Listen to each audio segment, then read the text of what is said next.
नमस्कार मित्रांनो, आमच्या चॅनलवर नवीन असाल तर चॅनलला नक्की सबस्क्राईब करा, म्हणजे तुम्हाला मालिकेचे नवनवीन एपिसोड सर्वात अगोदर पाहायला मिळतील. तर तुला शिकवीन चांगलाच धडा या मालिकेच्या 23 डिसेंबरच्या प्रोमोमध्ये असं काही आपल्याला पाहायला मिळणार आहे की ही सिरियल खूप नव्या वळणमध्ये जाणार आहे. अक्षरा जशी आता घर सोडून गेलेली आहे, अधिपतीने तिला नाकारलं आहे, अधिपतीने तिला घराच्या बाहेर काढलेलं आहे. तर इकडे भुवनेश्वरीचा प्लॅन सक्सेस झालेला आहे. पण आता समोर असं काही घडणार आहे ते पाहणं खूप रोमांचक ठरणार आहे. आपल्यासाठी खूप धक्कादायक आणि अधिपतीसाठी खूप धक्कादायक आणि भुवनेश्वरीसाठी पण खूप धक्कादायक अशी बातमी सर्वात समोर येणार आहे. ती म्हणजे कोणती, आता ते आपण समोर बघूया.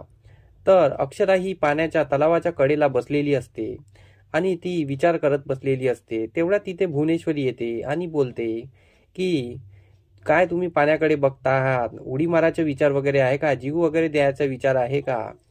तर अक्षरा त्यावर बोलत असते की पाण्यात उडी मारण्यासाठीच बसलेलं नसतं, पाण्यात आपल्याला आपलं अस्तित्व जाणवत असतं.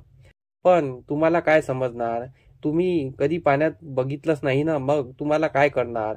आणि त्यासाठी शिक्षण लागतं आणि ते तुमच्याजवळ नाही आहे. हे जेव्हा अक्षरा बोलते तेव्हा भुवनेश्वरीच्या अंगमस्ती येते आणि भुवनेश्वरी जोरात ओरडते, सुनबाई काय बोलताय तुम्ही. तर भुवनेश्वरीचा आवाज ऐकून अक्षरा काही घाबरत नाही. अक्षरा बोलते, जे काही आहे ते खरंच बोलती आहे, मी काही चुकीचं बोलत नाही आहे.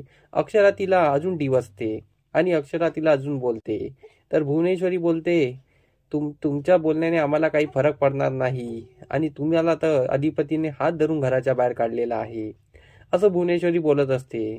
तर अक्षरा पाण्याच्या कडेलाच बसलेली असते. तर तेवढ्यात तिथे दुर्गी हॉस्पिटलची फाईल घेऊन आलेली असते आणि ती भुवनेश्वरीला बोलते, ताई तू काय तिथे बोलत बसलेली आहे, ही मास्तरीन बाई आता एकाचे दोन होणार आहे, म्हणजे ही मास्तरीन बाई ही प्रेग्नेंट आहे आणि अधिपती बाबा होणार आहे.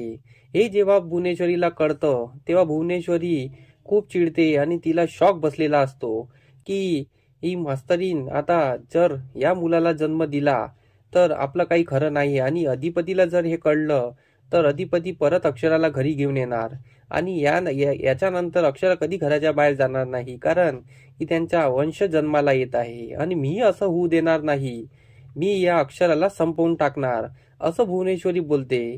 तर हे ऐकून दुर्गीला खूप शॉक बसतो की काय बोलते ताई.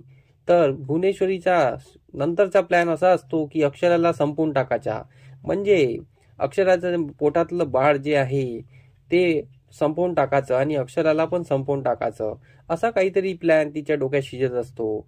तर आता आपल्याला हे पाहणं रंजक ठरणार आहे की भुवनेश्वरी खरंच अक्षराच्या बाळाला जन्मात या जगात येऊ देणार का, की अक्षराला आणि बाळाला एकत्र संपवणार.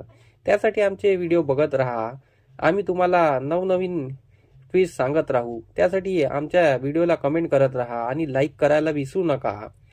तर धन्यवाद. हे व्हिडिओ कसे वाटलं हे आम्हाला कमेंट करून नक्की सांगा. तुमचा प्रतिसाद आमच्यासाठी खूप महत्त्वाचा आहे. तर आमच्या व्हिडिओला कमेंट नक्की करा आणि लाईक करायला विसरू नका. धन्यवाद.